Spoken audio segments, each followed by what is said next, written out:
Hello, my dear friends. Welcome. Let's wait until more people join.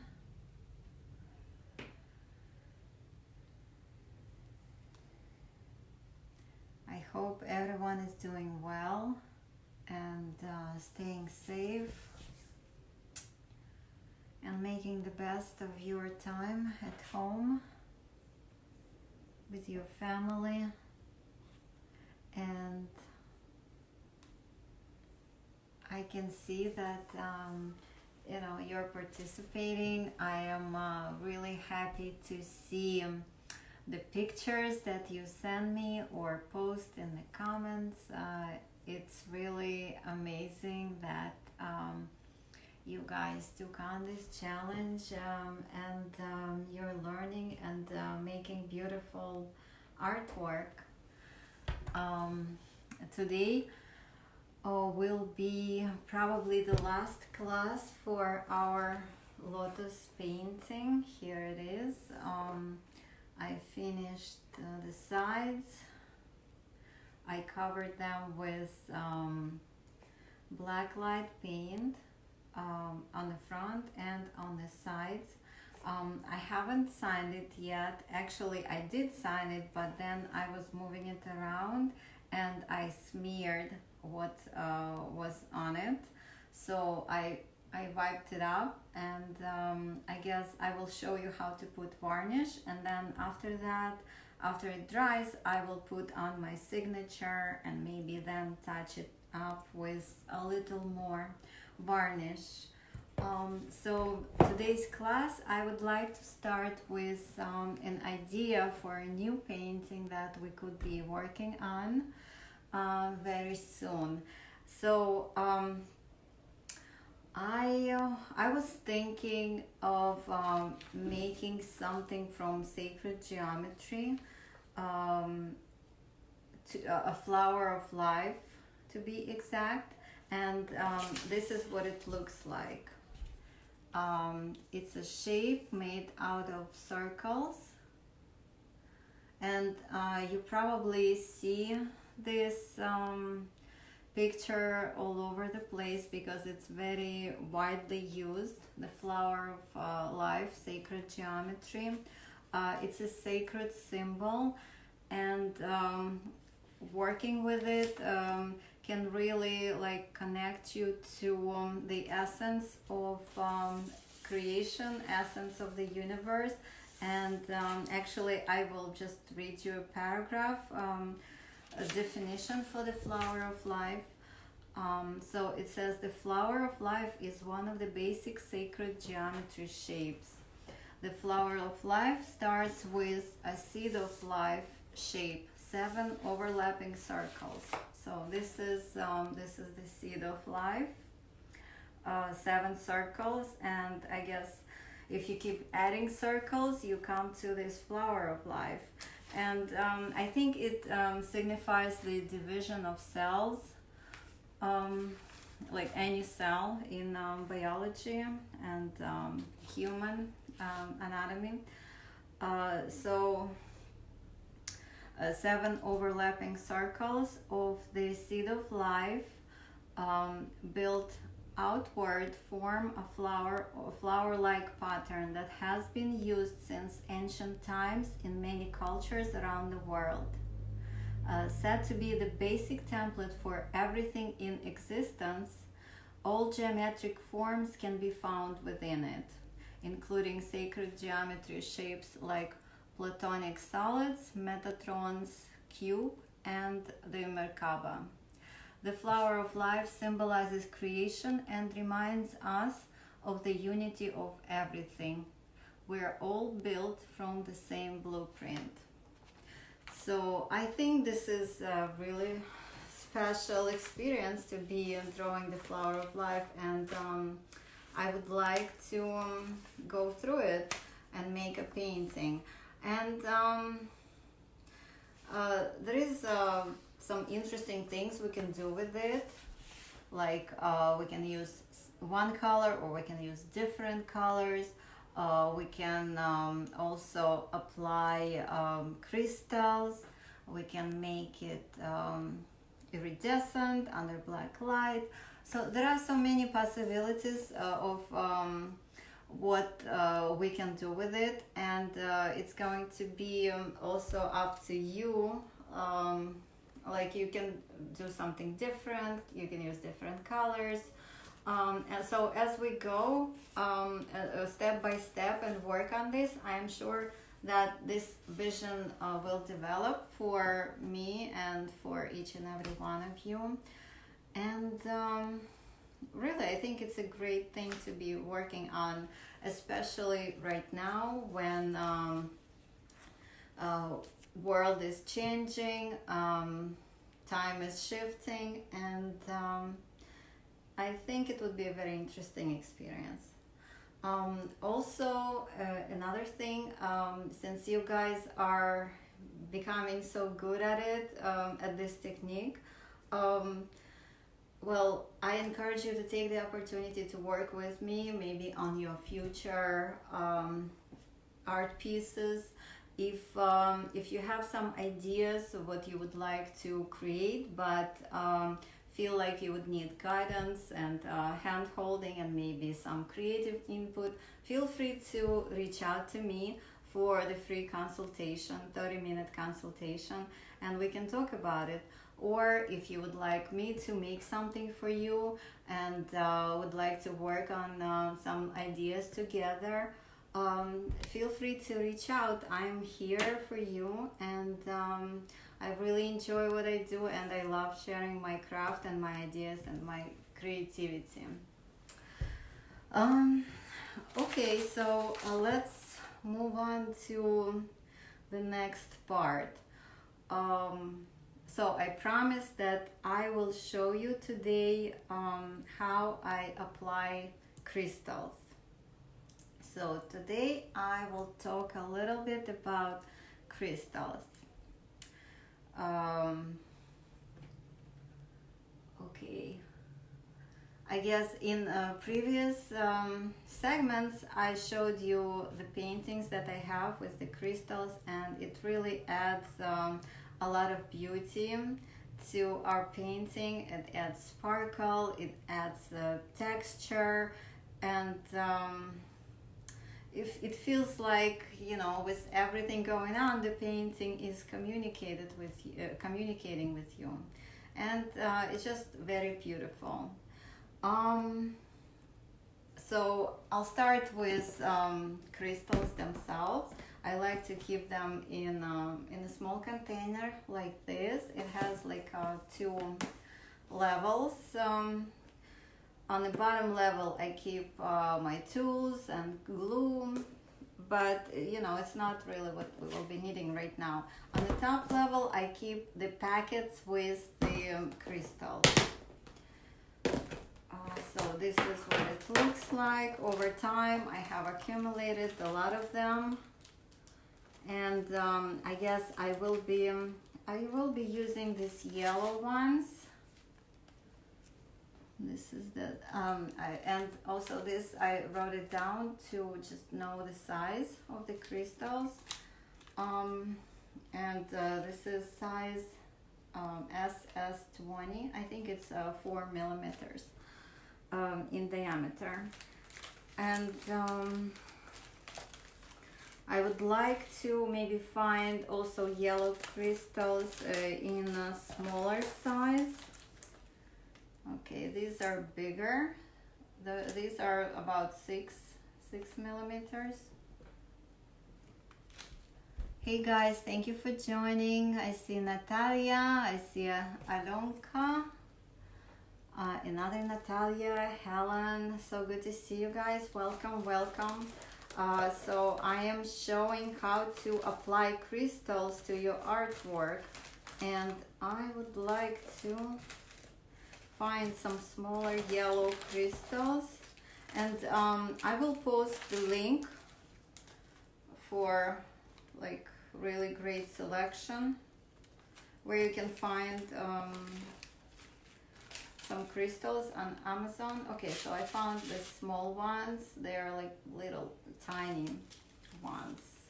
Okay, so I will be using them to demonstrate how to kind of play with them and figure out the design.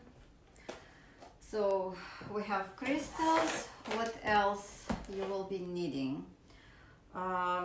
Okay, you will need our usual stick, a wooden stick, the skewer that has so many great uses. And guess what? We can also use it for the crystals. I have this like small glass, like a shot glass or something, and I will use it to pour in the liquid which we will be using. A small paintbrush like this one.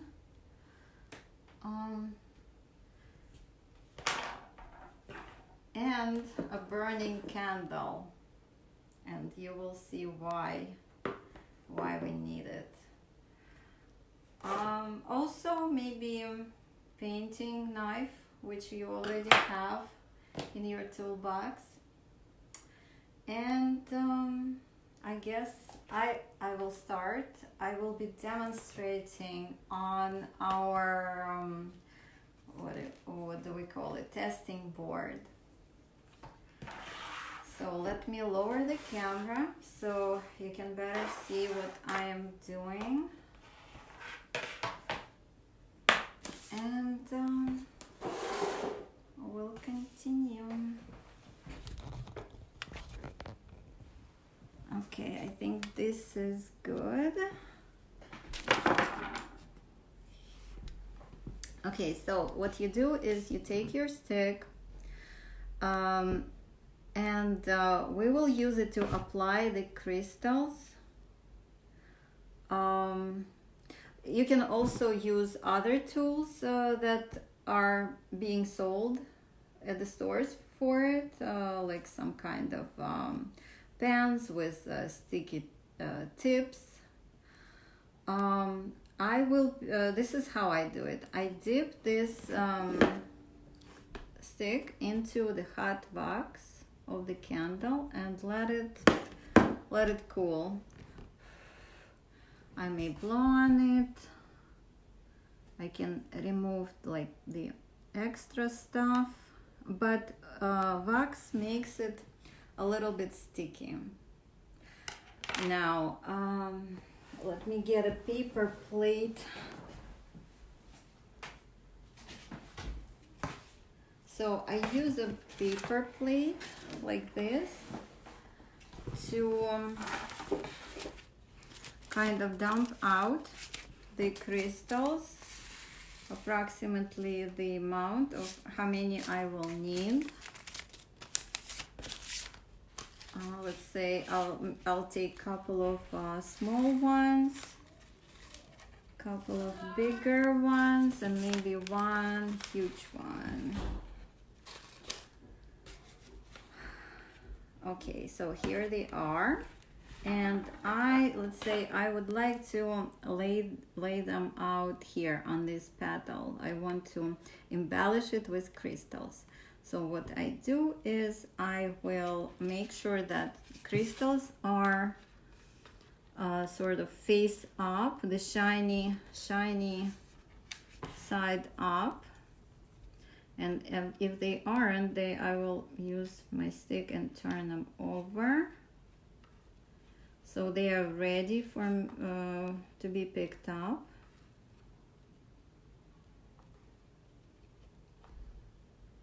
Okay, so I have my crystals ready.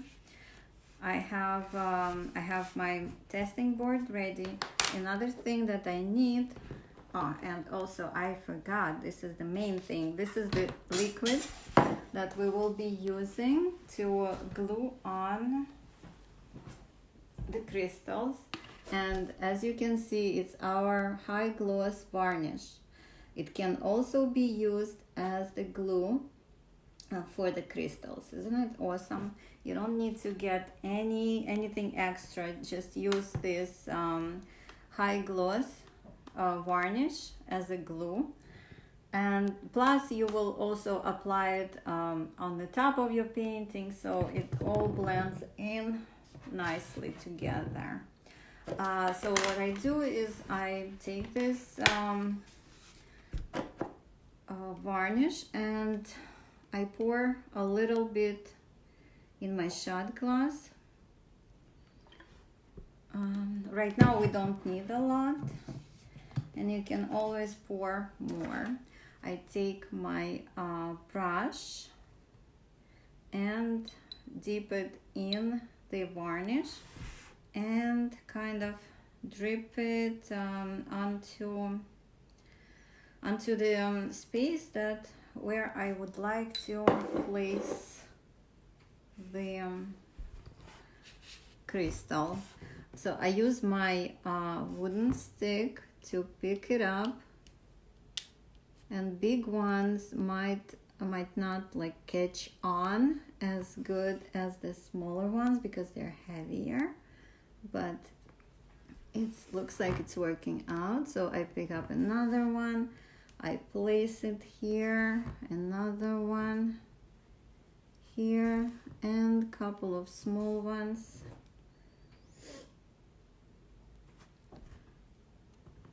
And the box is doing a really good job holding them. And now I just use another end of my stick to move them around. As you can see, I made kind of a little puddle with the varnish. It's not, it's staying within the borders, no problems there. And now I can kind of, while it's wet, I can shuffle around the crystals. And once I put them in place and happy with the way they look, I just leave them like that, undisturbed, until they varnish dries and they're really like fixed onto, they're sitting on the varnish, they're glued well.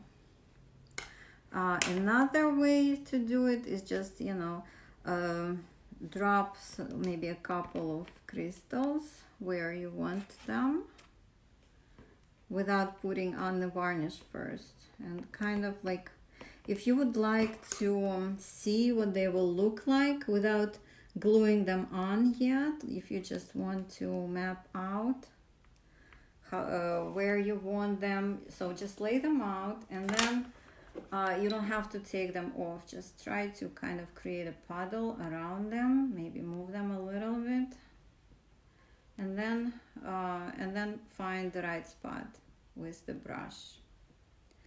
So as you can see, it's just like everything in this technique, it's really easy, you see. So that's it, that's all to it. Let me raise the camera now. Okay, I hope that was clear. And we do it as one of the last steps. Before we cover everything with varnish, we put on the stones. And I will put links to where you can purchase them on Amazon.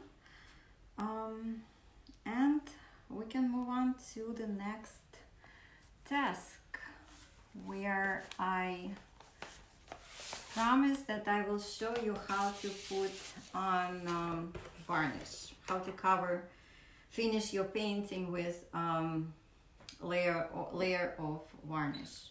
Oh, by the way, the brush that you use, you can wash it with soap and water, and you know, use it for the next time. Make sure you don't leave it out unwashed, because it will dry and it will become really like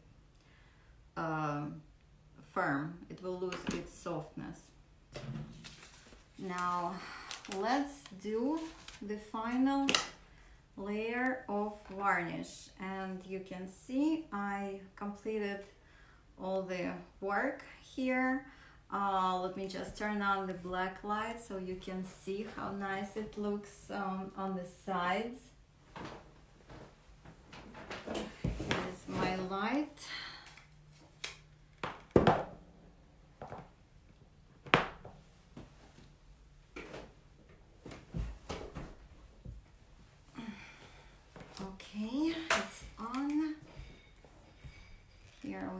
so you can see how nice and iridescent it looks, and check out the sides. It's all iridescent, plus I also added this phosphorus liquid, and so it will glow even if you turn off the light completely, because the particles here, they charge from the light, and then they stay on. So this is what we have. Let me turn off the black light.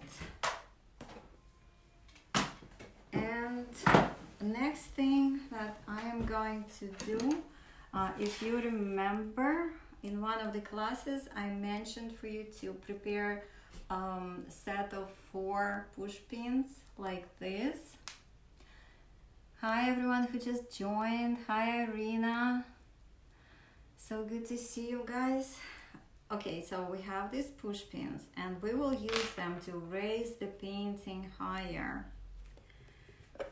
So the sides does not touch the surface we're working on.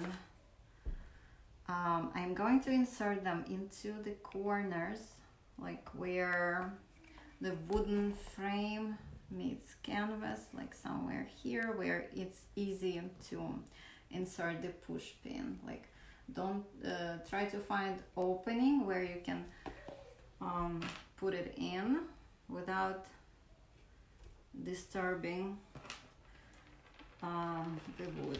the surface of the wood or the canvas, without like poking through anything. There should be like open spaces to insert, like you see here, and one more like this. So now we have kind of it's separated from the surface. Now on the table I recommend that you let me just get the candle out. I recommend that you lay something out to cover the table, because the varnish will be dripping onto the table. So you wouldn't want to spoil anything. Just make sure you cover it up with something. I usually use plastic, but you know, nowadays I try to use as little plastic as possible. So I found this paper that we don't need. We would throw it out. So I'll use it as a protection for the table. Now you will need a foam brush like this to spread out the varnish.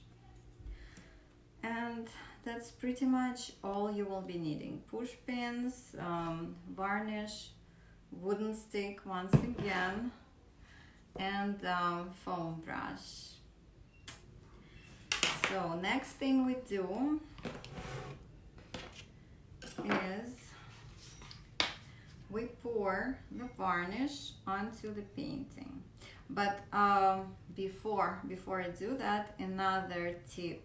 If your painting stayed on your table for a while, there might be dust on it. I suggest that you use dry piece of cotton cloth to wipe down, to brush off all the dust and whatever might have settled on the surface. Just do it before you start with the varnish. Make sure you work with clean surface. And I pour it onto the painting, and you know, just pour enough to spread around, and something should really like drip over the sides, so you can cover the sides as well. So prepare that it will be dripping, and you take the foam brush and you start distributing the varnish over your painting, and you know, just get it closer to the sides and then let it drip. work the sides also with the brush. Once like you make it drip, you kind of go over the side with the brush to distribute the varnish.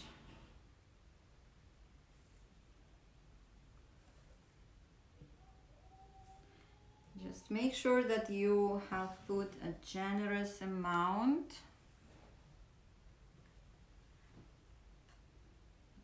So it distributes freely and evenly, and there are no gaps and no holes. But at the same time, try to move it around so there are no big puddles.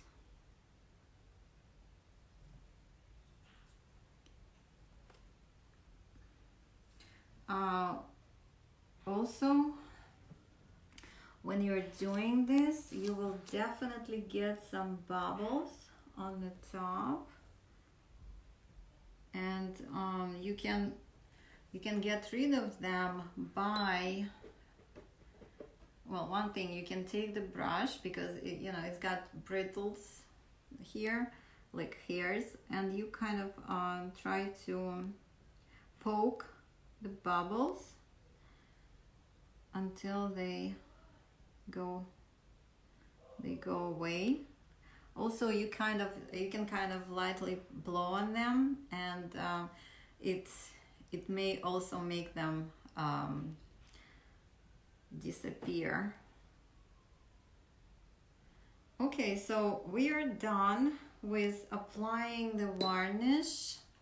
Now the next thing that you should watch out for, and that's why we needed this stick, there may be some like drops gathering on the bottom of the painting. Let me just lower the phone so you can see.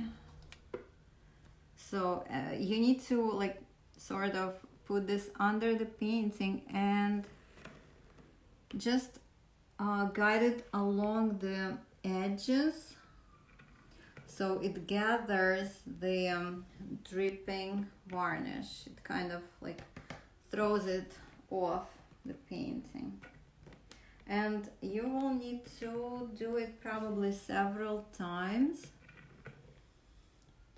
until you see that this drip stops gathering on the sides.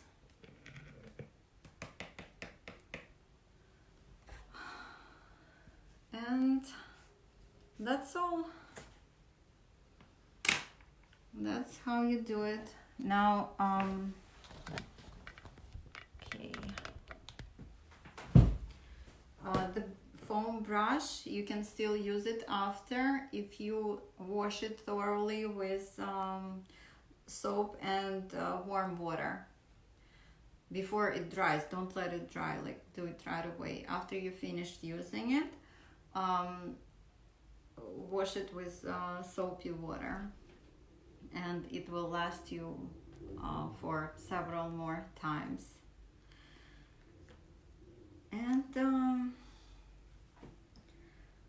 I am done with the painting, and I know there was another item that I wanted to talk to you about, which is how to store your paintings of this kind.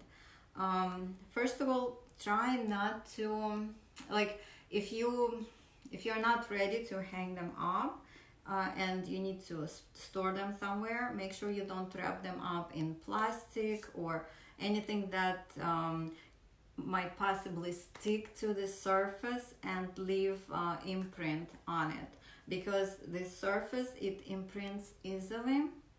Make sure that there are no objects sort of like pressing on it, and to avoid that, what I do, I keep my paintings, my artwork in cotton sacks. And what I did was I took some old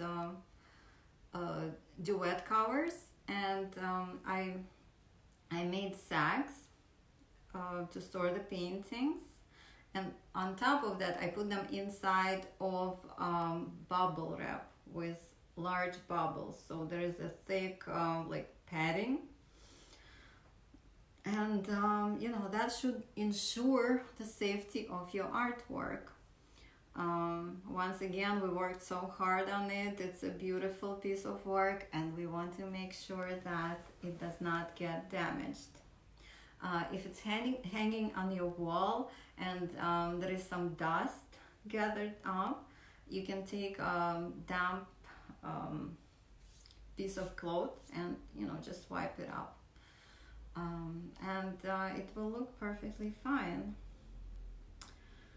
And that's about it for today.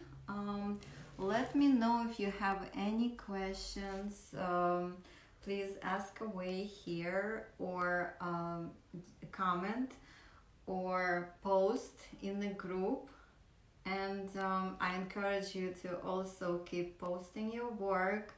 You know, doesn't matter if it's work in progress, if it's a sketch, if it's already finished painting. Please post it. It makes me feel so good to see that you're participating and that you're enjoying yourselves while doing this. And that's all for today. I will run my stick along the bottom of the painting one more time to make sure that there are no drips gathered on the bottom.